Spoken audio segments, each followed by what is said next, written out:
Hey guys, ఫైనల్గా room డెకర్తో పాటు cake preparation కూడా అయిపోయిందనమాట. And it's time for grand entry. చూసారు ఎంత గ్రాండ్గా అయ్యిందో. మేము కూడా చిన్నపిల్లలు అయిపోయాం. అసలు ఎంత బాగా వస్తుందని అస్సలు ఎక్స్పెక్ట్ చేయలేదు. Feb 24th చాలా మెమరబుల్ డే. అసలు నిజానికి మా హస్బెండ్ వాళ్ళకి అస్సలు ఇష్టం ఉండదు ఇటువంటి సర్ప్రైజెస్ పార్టీస్ అంటే. బట్ మేము ఇలా సీక్రెట్గా ప్లాన్ చేసినందువల్ల వాళ్ళ ఫేసుల్లో గ్లో చూడండి. అసలు I can't explain in my words. అలాగే మా బాంతేజ కూడా చాలా అలర్ట్ చేశాడు. వాడు కూడా బాగా ఆడుకున్నాడు. అసలు వాళ్ళిద్దరూ తినిపించేసుకున్న తర్వాత సాంగ్స్ పెట్టుకొని ఫుల్ పార్టీ మూడ్లోకి వచ్చి బాగా ఎంజాయ్ చేసాం. నెక్స్ట్ అత్తయ్య వాళ్ళ అక్షంతలు వేసేసి కేక్ తినిపించేశారనమాట.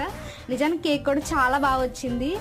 అనుకొని చేసే పార్టీస్ కన్నా అసలు ఇష్టం లేదు, ఒప్పుకుంటారా లేదా అని ఆలోచనతో చేసిన పార్టీ చాలా గ్రాండ్గా అనిపించింది. మేము కూడా చాలా హ్యాపీగా ఫీల్ అయ్యాం. అసలు ఇంత మంచి అవుట్పుట్ వస్తుందని అస్సలు ఎక్స్పెక్ట్ చేయలేదు. బట్ ఫైనల్గా అయితే చాలా బాగా అనిపించింది. చాలా మెమొరబుల్గా కూడా ఉంది. By the way, do like, share and subscribe for my channel. More video.